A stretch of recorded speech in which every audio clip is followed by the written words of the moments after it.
ओम गुरुर्ब्रह्मा गुरुर्विष्णु गुरुर्देवो महेश्वरः गुरुसाक्षात् परब्रह्म तस्मै श्री गुरुवे नमः। चूडामणि कृतविधुर्वलैकृतवासुकी भवो भवतु भव्याय लीलताण्डव पंडितः। श्री गणेशाय नमः। श्री वेद पुरुषाय नमः। आज हम लोग शिखा क्यों रखना चाहिए, उसमें ऋषियों का क्या मत है।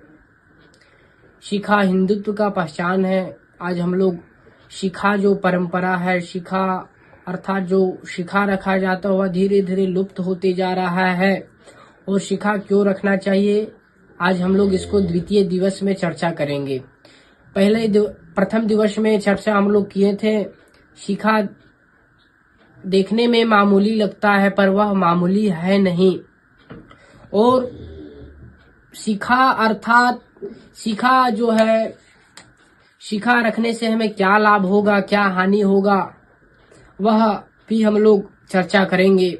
अग्नि का नाम एक शिखी है। शिखी उसको कहा जाता है जिसका शिखा हो। हम लोग प्रथम दिवस पे वहां तक चर्चा किए थे। आज हम लोग द्वितीय दिवस पे चर्चा करेंगे शिखा पे। तो उससे पहले हम लोग एक चाणक्य नीति के द्वारा श्लोक बोल करके फिर हम लोग चर्चा कर रहे हैं। आपदार्थे धनम रक्षेत दानान् रक्षेत धनैरपि आत्मानं सततं रक्षेत दारैरपि धनैरपि। आपदार्थे अर्थात आपत्ति काल में धनम रक्षेत धन की रक्षा करे, और दारान रक्षेत अर्थात धन की रक्षा करे, और दारान रक्षेत अर्थात धन से भी ज्यादा स्त्री की रक्षा करे, और सततम अर्थात सततम दारैहि अपि ही सततम रक्षेत अर्थात बुद्धिमान मनुष्य को चाहिए कि आपत्ति काल में धन का संग्रह और रक्षा करे, और धन से अधिक पत्नी की रक्षा करनी चाहिए, और परंतु धन और स्त्री से भी अधिक अपनी रक्षा करनी चाहिए। और क्योंकि अपनी ही नाश हो जाने पर धन और स्त्री का क्या प्रयोजन है, अर्थात इनका कोई भी उपयोग नहीं है। और धन, स्त्री और अपना से भी रक्षा ज्यादा करके शिखा की रक्षा करनी चाहिए। अर्थात शिखा जो है वह सनातन का धर्म है। शिखा अगर हम नहीं रखेंगे तो उसके बिना मनुष्य जन अधूरा है। और जब हम लोग मनुष्य व्यवहार करते हैं, मनुष्यत्व तभी व्यवहार कर सकते हैं जब शिखा हो। आज हम लोग एक कथा के बारे में भी चर्चा करेंगे। हरिवंश पुराण में एक कथा आती है।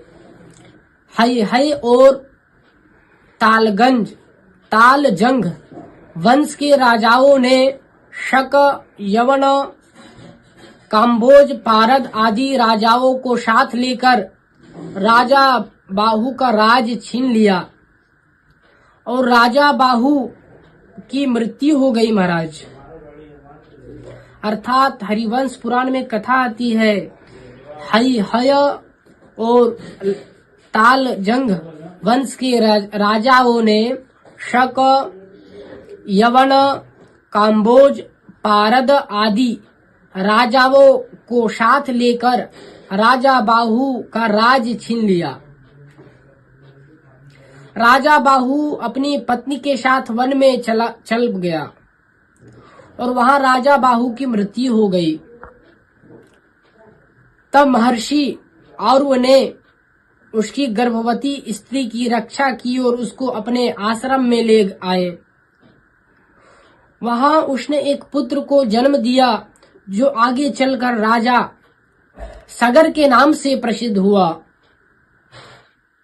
राजा सगर ने महर्षि औरव से शस्त्र और शास्त्र की विद्या सीखी और समय पाकर राजा शगर ने हयहयों को मार डाला और फिर शक, यवन, काम्बोज, पारद आदि राजाओं को भी मारने का निश्चय किया।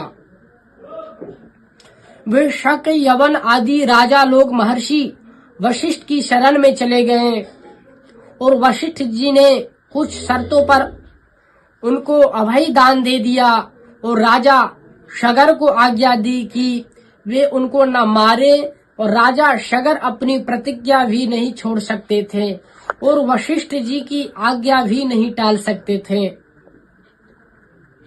अतः उन्होंने उन राजाओं को सिर शिखा सहित अर्थात उन राजाओं ने शिखा सहित मुड़वाकर उनको छोड़ दिया।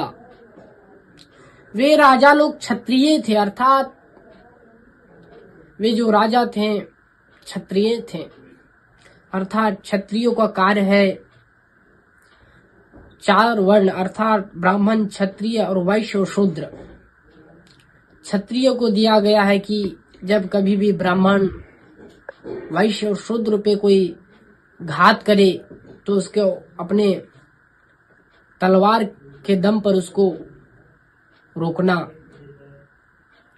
पर शिखा कटने के कारण वे सब धर्म भ्रष्ट हो गए अर्थात जब शिखा मुड़वाकर उनको छोड़ दिया। वे राजा लोग क्षत्रिय थे पर शिखा काटने के कारण वे सब धर्म भ्रष्ट हो गए। सदा शका, यवन, काम्बोजा, पारदाश्च, विशाम्पते, कोली, सर्प, समहिषा, दार्द्यश्चोला, सकैरलाः सर्वे ते क्षत्रियास्तात धर्मस्तेषां निराकृतः वशिष्ठ वचनाद्राजन सगरेण महात्मना। हरिवंश पुराण में आता है शक, यवन, काम्बोज, पारद और कोली सर्प, महिष, दर्द, चोल और केरल ये सब क्षत्रिय ही थे और वशिष्ठ जी के वचन से महात्मा शगर ने इनके धर्म को ही नष्ट कर दिया। और इस कथा से यह सिद्ध होता है कि शिखा काटने से मनुष्य मरे हुए के समान हो जाता है और अपने धर्म से ही भ्रष्ट हो जाता है। प्राचीन काल में किसी की शिखा काट देना मृत्यु दंड के समान माना जाता था महाराज। धर्म के साथ शिखा का अटूट संबंध है। जैसे जन्य जनक भाव संवाद है कि आज हिंदू लोग वो खुद अपने धर्म का नाश कर रहे हैं। यह हमारी गुलामी की पहचान है। यह शास्त्र अर्थात भगवान गीता में कहते हैं यह शास्त्र विधि मुत्सृज्य वर्तते कामकारतः न स सिद्धिमवाप्नोति न सुखम न पराम गतिम तस्मात् शास्त्रम प्रमाणम ते कार्य व्यवस्थितौ ज्ञात्वा शास्त्र विधानोक्तम कर्म कर्तु मिहार्हसि। जो मनुष्य शास्त्र विधि को छोड़कर अपनी इच्छा से मनमाना आचरण करता है वह न सिद्धि अर्थात अंतःकरण की शुद्धि को, न सुख शांति को और न परम गति को ही प्राप्त होता है। अतः तेरे लिए मेरे कर्तव्य अकर्तव्य की व्यवस्था में शास्त्र ही प्रमाण है। ऐसा जानकर तू इस लोक में शास्त्र विधि से नियत कर्तव्य कर्म करने योग्य है अर्थात तुझे शास्त्र विधि के अनुसार कर्तव्य करना चाहिए। चोटी रखना शास्त्र का विधान है। चोटी रखना शास्त्र का विधान है। चाहे सुख मिले या दुख मिले हमें तो शास्त्र के विधान के अनुसार चलना चाहिए। भगवान जो कहते हैं कि संत महापुरुष जो कहते हैं, शास्त्र जो कहते हैं, उसके अनुसार चलने में ही हमारा वास्तविक हित है। भगवान और उनके भक्त दोनों ही निस्वार्थ भाव से सबका हित करने वाला होता है महाराज। हेतु रहित जग जुग उपकारी, तुम्हारा सेवक असुरारी। अर्थात इसलिए इनकी आज्ञा के अनुसार चलने वाला लोक और परलोक दोनों में सुख पाता है। एक कहानी है महाराज, एक बंजारा था, वह बैलों पर मेट अर्थात मुल्तानी मिट्टी लाद कर दिल्ली की तरफ आ रहा था और रास्ते में कई गांवों से गुजरते हुए समय उसकी बहुत सी मेट बिक गई और बैलों की पीठ पर लदे बोरे आधे तो खाली हो गए और आधे भरे रह गए। अब वे बैलों की पीठ पर टिके कैसे महाराज, क्योंकि भार एक तरफ हो गया। और नौकरों ने पूछा कि क्या करे। बंजारा बोला, अरे सोचते क्या हो बाबू, बोरों की एक तरफ रेत अर्थात बालू भर लो। और सोचते क्या हो, बोरों को एक तरफ से रेत अर्थात बालू को एक साइड कर लो, भर लो। यह राजस्थानी जमीन है, यहाँ रेत बहुत है महाराज। और नौकरों ने वैसा ही किया। बैलों की पीठ पर एक तरफ आधे बोरे में मेट हो गई और दूसरी तरफ आधे बोरे में रेत हो गई। और दिल्ली में एक सज्जन उधर आ रहे थे, उन्होंने बैलों पर लदे बोरों में से एक तरफ रेत झरते हुए देखी। वे बोरे वो बोले कि महाराज, बोरों में एक तरफ रेत क्यों भरी है? तो नौकरों ने कहा, संतुलन करने के लिए महाराज। वे सज्जन बोले, अरे महाराज, यह तुम क्या मूर्खता करते हो, तुम्हारा मालिक और तुम एक सी हो। बैलों पर मुफ्त में ही भार ढोकर मार रहे हो। मेट के आधे आधे दो बोरे एक ही जगह बांध दो। कम से कम आधे बैल तो बिना भार के खुले चलेंगे महाराज। नौकरों ने कहा कि आपकी बात तो ठीक जचती है, पर हम वही करेंगे जो हमारा मालिक कहेगा। उसी प्रकार तुम जाकर हमारे मालिक से यह बात कहो और उनसे हमें हुक्म दिलवाओ। वह मालिक बंजारे से मिला और उससे बात कही। बंजारों ने पूछा कि आप कहाँ के हैं, कहाँ जा रहे हैं? उसने कहा कि मैं भिवानी का रहने वाला हूँ और रुपये कमाने के लिए दिल्ली गया था। कुछ दिन वहाँ रहा, फिर बीमार हो गया। जो थोड़े रुपये कमाए थे वे खर्च हो गए। व्यापार में घाटा लग गया। पास में कुछ रहा ही नहीं तो विचारा किया कि घर चलना चाहिए। उसकी बात सुनकर बंजारा नौकरों से बोला कि इनकी संपत्ति मत लो बाबू, आप जैसे चलते हैं वैसे ही चलो। इनकी बुद्धि तो अच्छी दिखती है पर उसका नतीजा ठीक नहीं। अगर ठीक निकलता तो धनवान हो जाते। और हमारी बुद्धि धर्म ही ठीक न दिखे अर्थात हमारी बुद्धि भले ही ठीक न दिखे पर उसका नतीजा ठीक होता है। मैंने कभी अपने काम में घाटा नहीं खाया। वो बंजारा अपने बैलों के लेकर दिल्ली पहुंचा। वहां उसने जमीन खरीदकर मेट और रेत दोनों का अलग अलग ढेर लगा दिया और नौकरों से कहा कि बैलों को जंगल में ले जाओ और जहां चारा पानी हो वहां उनको रखो। यहाँ उनको चारा खिलाएंगे। नफा कैसे कमाएंगे महाराज? मेट बिकनी शुरू हो गई। उधर दिल्ली का बादशाह बीमार हो गया। वैद्य ने सलाह दी कि अगर बादशाह राजस्थान के धीरे रेत के टीले पर रहे तो उनका शरीर ठीक हो सकता है और रेत में मनुष्य को निरोग करने की शक्ति होती है। और तब बादशाह को राजस्थान भेजो। राजस्थान क्यों भेजे? वहां की रेत यहीं मांग लो। ठीक है, मांग लेते हैं। रेत लाने के लिए ऊंट भेजो महाराज। ऊंट क्यों भेजे? यहाँ बाजार में रेत मिल जाएगी। बाजार में कैसे मिल जाएगी महाराज? ऐसा व्यवहार करने लगे। ये दिल्ली का बाजार, यहाँ सब कुछ मिलता है। मैंने एक जगह रेत का ढेर लगा हुआ देखा। अच्छा तो फिर जल्दी रेत मांग लो। बादशाह के आदमियों ने जाकर बंजारे से पूछा कि रेत क्या भाव है। वह बोला कि चाहे मेट खरीदो चाहे रेत खरीदो, भाव तो एक ही है। दोनों बैलों पर बराबर तुल कर आए हैं। बादशाह के आदमियों ने वह सारी रेत खरीद ली महाराज। अगर बंजारा दिल्ली से आए उस सज्जन की बात मानता तो ये मुफ्त रुपये कैसे मिलते महाराज। इससे सिद्धि हुआ कि बंजारे की बुद्धि ठीक काम करती थी। और इस कहानी से यह शिक्षा लेनी चाहिए कि जिन्होंने अपनी उन्नति कर ली है, जिनका विवेक विकसित हो चुका है, जिनको तत्व की प्राप्ति हो गई है, ऐसे संत महात्माओं को बात मान लेनी चाहिए, क्योंकि उनकी बुद्धि का नतीजा अच्छा हुआ है। उनकी बात मानने में हमारा लाभ है।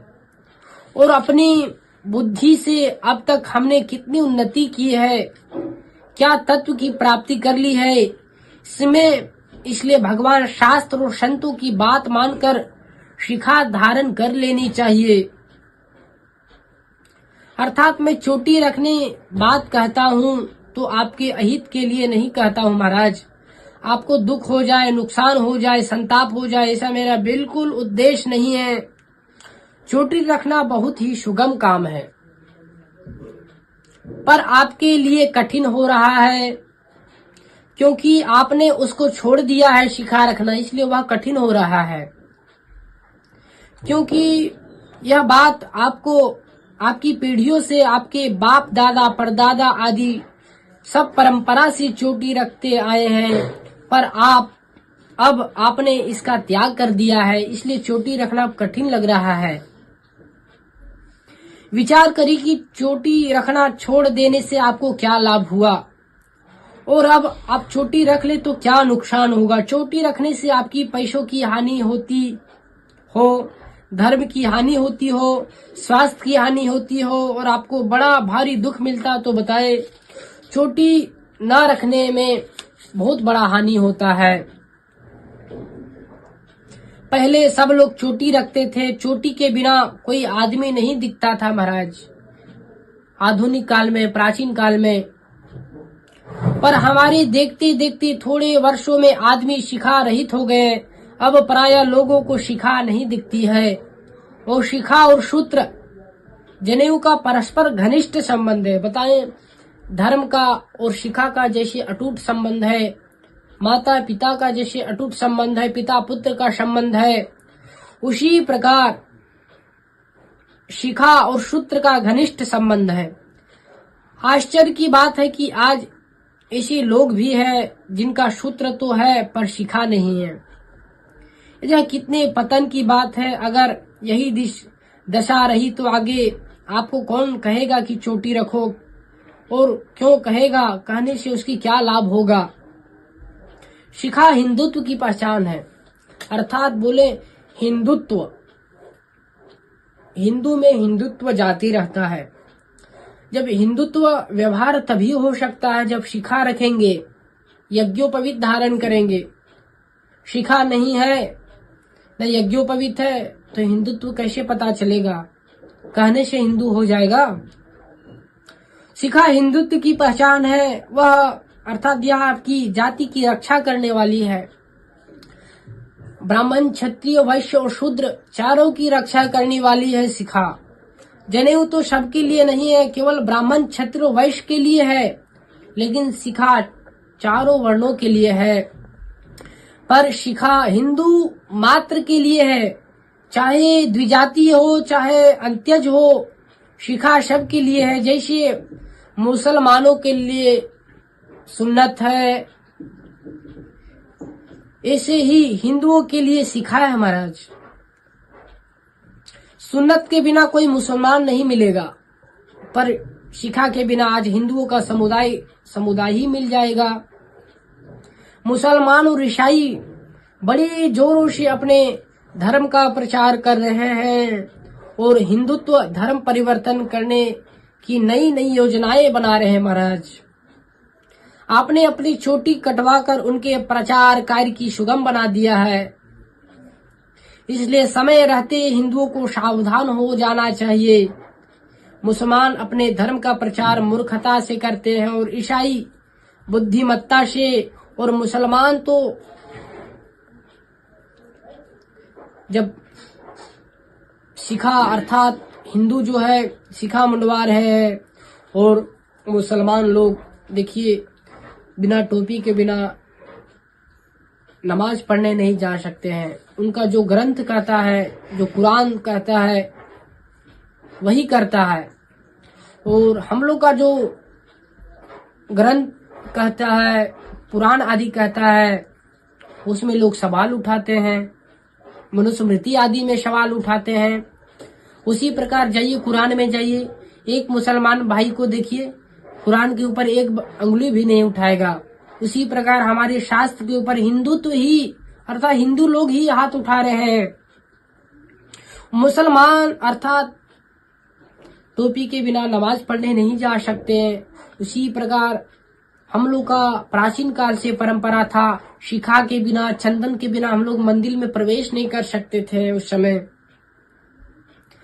अर्थात इसकी परिणाम है कि घर बैठे बैठे हिंदुओं की अपनी चोटी का त्याग अर्थात चोटी का त्याग कर दिया। इसमें काम में ईसाई सफल हो रहे हैं, ईसाई मिशनरियों सफल हो रहे हैं, अर्थात धर्म परिवर्तन कराने में वो सफल हो जा रहे हैं, और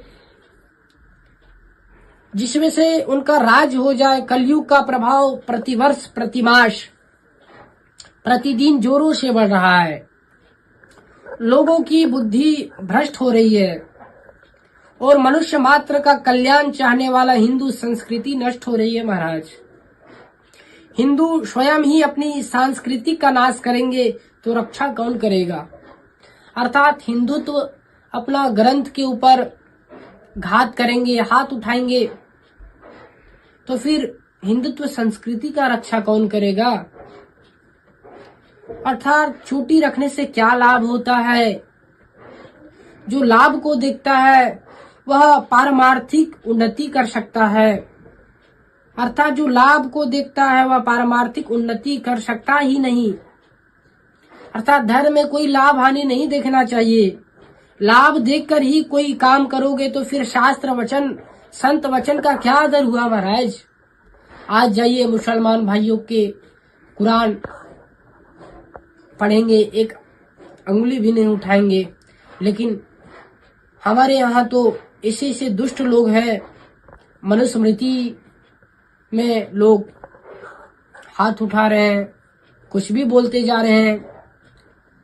आज हिंदुत्व ग्रंथ पे कुछ ही आघात कर रहे हैं, और उनका क्या अर्थात अपने लाभ के लिए, अपना मतलब सिद्ध करने के लिए पशु पक्षी भी, अर्थात हमारा जो मनुष्य जन्म है, पशु जन्म है, अर्थात पशु योनि में, अर्थात पशु पक्षी भी अर्थात अपने लिए लाभ के लिए, अपना मतलब सिद्ध करने के लिए तो पशु पक्षी भी कार्य करते हैं महाराज।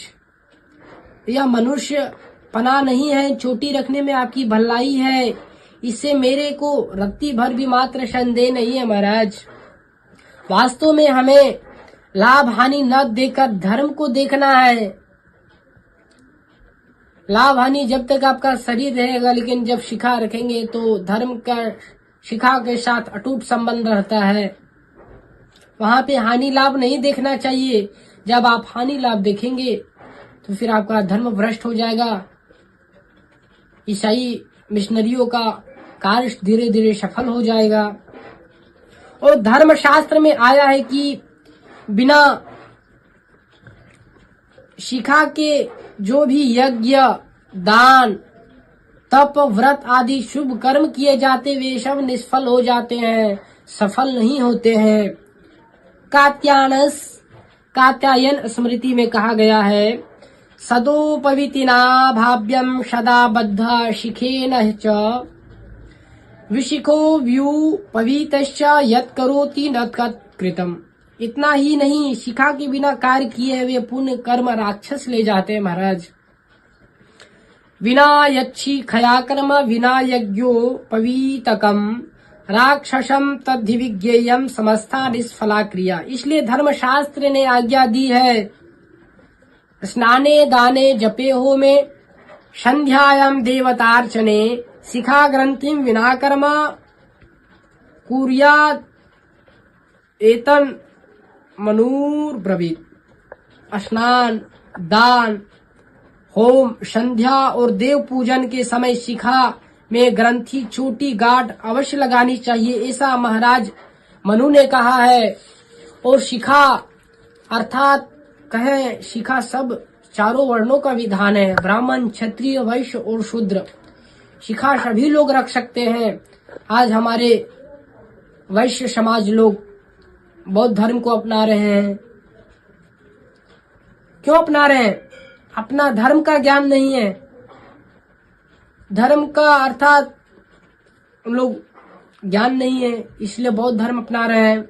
जिस दिन धर्म का ज्ञान हो जाएगा उस दिन अपने आप में धर्मत्व उनके अंदर आ जाएगा, मनुष्यत्व आ जाएगा। क्यों?